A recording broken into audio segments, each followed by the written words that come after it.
mbokki Sénégal salaamaaleykum man seen soppe seen xarit seen doom seen frère seen sœur Ousmane Sonko may def vidéo bu gàtt bi rek pour waxtaan ak yéen saafonte ak yéen yee salaat sama nammeel ci yéen xam naa ni nu ko raw ngeen ñu nammee fas yéene ci lu gàtt rek am lu ñu ubbi ci ay tomb ci waxtaan ak yéen waaye di ko doore ci féliciter encore une fois suñu gaynde yi suñu équipe nationale football bi ci bégal gi ñu bégalaat démb gannaaw bi ñu ko defee ñaari weer ci gannaaw ci Coupe d'Afrique bi mooy qualification bi nga xam ne mooy ñetteel ci lu mel ñu war a dem fi àdduna yëpp di daje wala li ci gën a fës ci wàllu football loolu ndam gu rëy la ci Sénégal gàcce ngàllaama di féliciter joueurs yëpp di leen encourager waaye di leen wax ni Sénégal kontaan nañu ci yéen di féliciter it staff bi ñi leen encadré waaye di tirer benn jàngat bu am solo mooy ñun Sénégalais bis bu ñu booloo nekk benn rek soo xoolee équipe bi munoo ci xam kuy Casamance wala kuy waa Diourbel wala kuy waa Matam wala kuy waa Ndar wala kuy waa Saloum di entraîneur bi ba ci footballeur bi gën a jeex loolu mooy Sénégal loolu lañ ñu bëgg a xañ nag ci at yi yëpp weesu te dara waralu ko lu dul politique waaye bu Sénégal yëpp daje amul waaso amul fii laa dëkk ñu bokk jëmukaay am gëm-gëm amul lu ñu të kon loolu jàngat la gu rëy waaye di féliciter it supporters yi kontaan nañ ci seen taxawaay mbir mi noonu la fi ngeen ko jàpp foofu la ndax fulla fayda ak jom mooy jox nit li mu war a am te wane ngeen ko dem ba mat sëkk yéen ak l'homme du match mbokk yi gannaaw loolu dëkk bi yëngatuwaat na en tout cas ñetti fan yi weesu yëngatu ci wàllu wax ak ci wàllu communication te li ko andi mooy li ñu rëccal mu law ci dëkk bi yëpp ak bitim réew ni ñoo ngi waaj a teg loxo ci Ousmane Sonko bi coow loolu amee ba léegi gis nañ seen taxawaay gis nañ seen dogu yéen waa askan wi rawatina ne yow ndaw mi gis nañ ngeen feddaliwaat seen yéene ci ñun ndax bëri na ñoo xam ne jàppoon nañ ni li ngeen wone woon ci jamono mois de mars te ñuy ñaan yàlla bu mu fi mës a amati loolu nekkatu fi ba ñu yaakaar ni mën nañu delluwaat ci la ñu nekkoon ci ay tappale waaye li ngeen jot a fësal wane na ni tey la mbir mi gën a foor ba leen di gërëm di leen sant di leen wax ni nag kóolute googu ngeen am ci ñun du jëmm Ousmane Sonko ndax amul solo ndax gënuma fi kenn judd ëpp ma fi kenn alal wax dëgg yàlla foo natt rek nit laa dong ni yéen gënuma fi kenn waxuma nag ni nit ñi ñoo ma gën it waaye du jëmm Ousmane Sonko juróom-ñaari at yi nga xam ne taxaw nañ ko ci géewu politique bi lañ leen andil ci wax ak ci jëf ci gis-gis ak ci yéene lañ leen andil ci yéene gi ñu am xeex ba nooteel gi nga xam ne ñu ngi koy dund ay siècle ba tey ji jóge fi ba alal réew mi ñuy randal jóge fi ba dërëmu réew mi dellu si ci askan wi ba suufas réew mi nga xam ne ñu ngi koy jaay loolu dakk ba ressources naturelles yi nga xam ne ñu ngi koy séddoo di ko pàccoo te Sénégal amu ci dara dakk yooyu ak yeneen ak yeneen ak yeneen ñu andi te won leen ci dogo gu mat sëkk loolu moo tax ngeen ñi xeex waaye du jëmm Ousmane Sonko loolu nag nañ ko andee démb ak barki dem tey lañ ci gën a am dogu ñu leen di gërëm ci confiance boobu di leen feddaliwaat ni confiance boobu bu soobee yàlla fii leeg bakkan yàlla ñu koy bàyyil du ngeen toog ba ne am nañ ci déception waaye mu am lu am solo mooy lu andiwaat coow li mooy nee nañu Ousmane Sonko moom ci boppam def na émission ne leen signé wu ma am na nag lenn ci Sénégal yi essayé lenn ay nit yu essayé nërmal xelu Sénégal yi naan leen dafa respecté wul institution yi moo tax mu bañ a signé ma fàttali ni gis nga institution du ab nit boo mën a téye du ab garab boo mën a laal du ab bâtiment boo mën a teg sa loxo. institution benn entité bu abstraite la, benn mbir la, benn jëmm la joo xam ne jëmmoowul ci lu ñu mën a laal. waaye la koy jëmmal ñaar la muy yu am solo. bu ca njëkk mooy charte yi nga xam ne moom la réew mi tëral ne institution bi ci charte yi la war a doxee. ñaareel bi ko jëmmal mooy nit ñi nga xam ne teg nañ leen fa ne leen yéen a war a doxal institution bi, waaye dañ koy teg ci kaw charte yi nga xam ne ay loi la ak ay règlement yu ñu wote ba teg ko. bu ñu demee nag ba nit ñi war a jëmmal institution yooyu, ñoom ñooy njëkk a joggati institution yooyu. dafay laaj ku ko mën wala ku ko sañ nga taxaw jàkkaarloog ñoom ne leen li ngeen di def tegut yoon. looloo andi situation bi ngeen gis, ndax ñaata yoon la institution bi jalgati samay àq ak samay yelleef. ma fàtte leen ci lu gàtt. débat bi sax bëgguma ñu teg ko ci waxu institution, parce que man gëm naa ni li ëpp ci magistrat yi ñu jub lañu, ñu dëggu lañ, ñu bëgg a def seen liggéey lañu. gëm naa ni foo dem di nga fa fekk lu baax, di nga fa fekk lu yées, di nga fa fekk lu tane. kon buñ ko tuddee institution judiciaire, dama ne magistrat yi nga xam ne seen loxo jot naa dugg ci dossier bi mu dooree ba léegi nañ ko doxalee teguwul ci yoon. ma fàttali leen ni bañ may njëkk a convoqué fekk man may député am immunité parlementaire, dama leen di fàttali rek parce que sénégalais léeg-léeg dañuy gaaw a fàtte,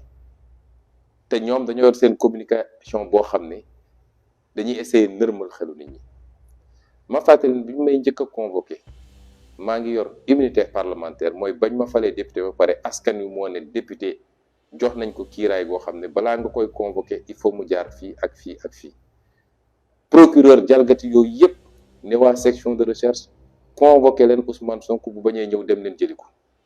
loolu benn ci jalgati samay àq la. bi ma leen ne du ma ñëw fi rek jaaru leen fi ngeen war a jaar, yéen yëpp yéen a teew le 8 janvier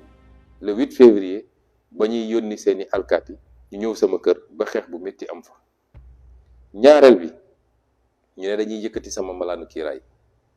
waaye jaar nañ ko ci anam goo xam ne kenn mësul gis ci lu toll ci ñetti wala ñeenti fan. ñu ne def nañu procédure bi yëpp. assemblée nationale bi ko levé, assemblée nationale bi yëkkati sama malaanu kiiraay, composition bi dafa irrégulier woon ndax benn waa opposition toogu fa. waaye comme ñoom gisuñu woon lu dul luy tëj Ousmane Sonko, nañuy def ba jàpp Ousmane Sonko tëj ko, ñu jalgati règle yëpp ci njiitalu Moustapha Niasse, ñu ne teggi nañ sama malaanu kiiraay. loolu di ñaar ci jalgati biñ ko jalgati. gannaaw ga bañ ma convoqué ma jóg di dem tribunal, ñu ne ma ñoom ñoo may tànnal fan lay jaar par force. citoyen bu jóg yow kay soo convoqué nit toogal rek xaar ko, nee nga ko 9h, su ñëwul 9h nga ne ñëwul. waaye dinaa la convoqué waaye fii ngay jaaree par force. may leen du ma jaaree foofu, ndax lañ fa tegoon ci ay pièges ñëpp xam nañ ko, ne leen fu ma neex lay jaare. ñu jaay ma doole, jàpp ma keroog, gis ngeen li xew rond-point Jet d'eau, jàpp ma téye ma juróom benni fan ci loo xam ne jaay doole la, tegul ci yoon. bu dut woon yéen waa askan wi, justice boobu moo doon braawu pouvoir bi, braawu nguur gi,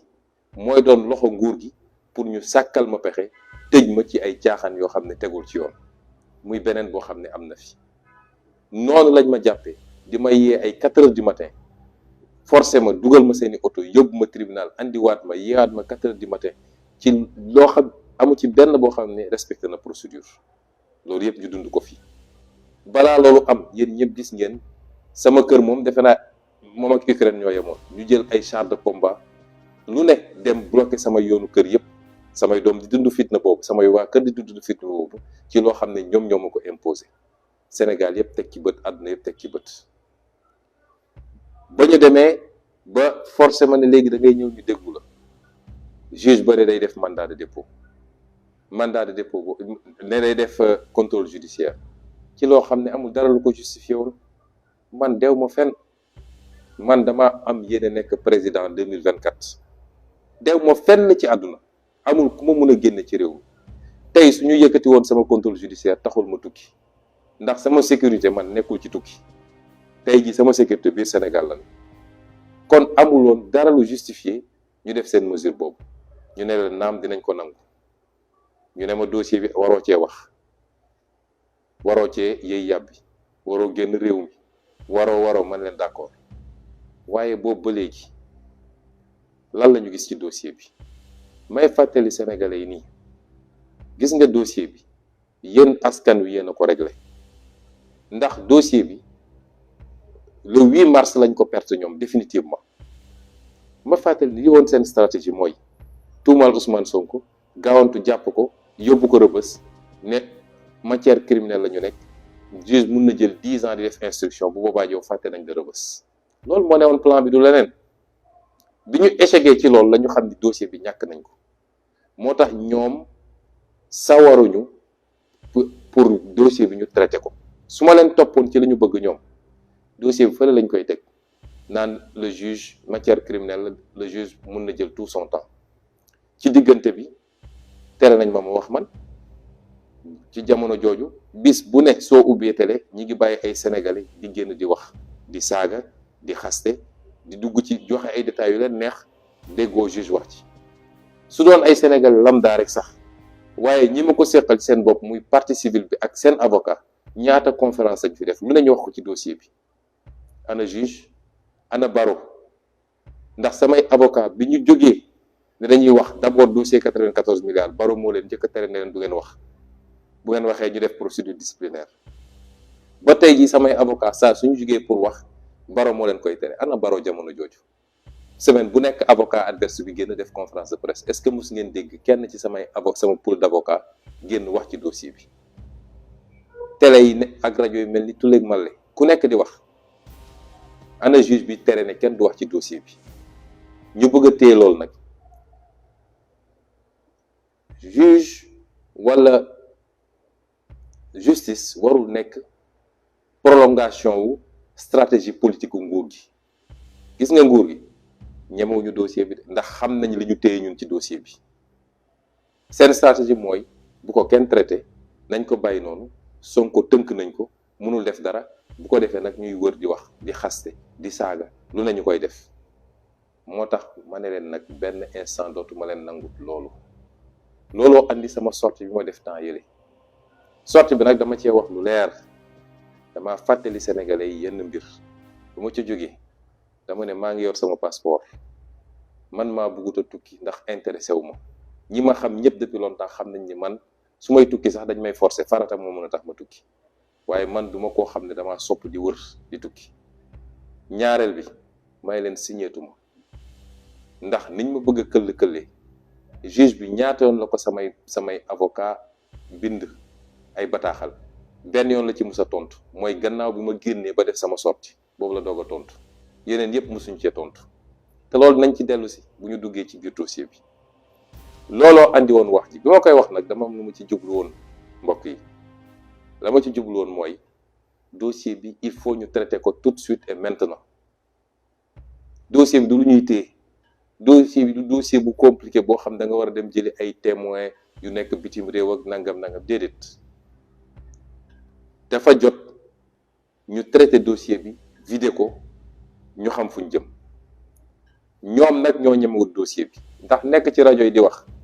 ak li xew ci biir bokkul de am na lu bari loo xam ne duma ko wax fii waaye buñ ci tollee di ngeen xam li ne ci dossier bi moo tax ñemewuñ ko la may ñaan askan bi mooy bu kenn nangooti ñu téye dossier bi di ko laam-laamee naan tey suba instruction bi jeex na daanaka donc est-ce que justice waroon na toog xaar ba woon ma génn taper sur la table pour ñuy doog a yëngatu ndax diggante bi ma génnee ak léegi ci lu mat fukki fan juge bi déglu na ñu mu war a déglu yëpp daanaka mel man maa ci des su ma génnul loon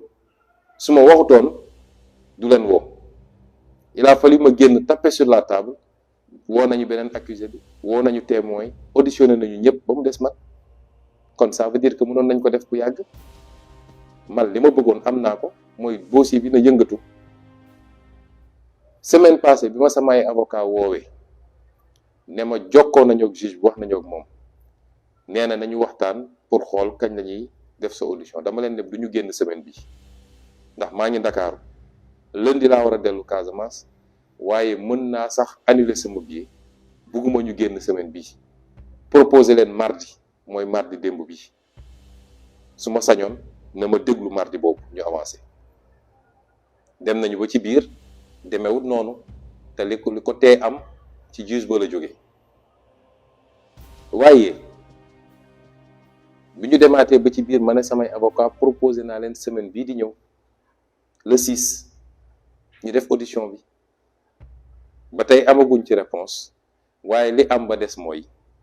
gis nañ ni juge bi ma ngay def léegi li mu war a def ci dossier bi ma ngay jokkoog suñuy avocat gisee nañu benn yoon ba waxtaan ba pare am na lu ñu tënk ci lu ñu war a doxal jàpp naa ni man la ma bëggoon ci dossier bi am naa ko. kon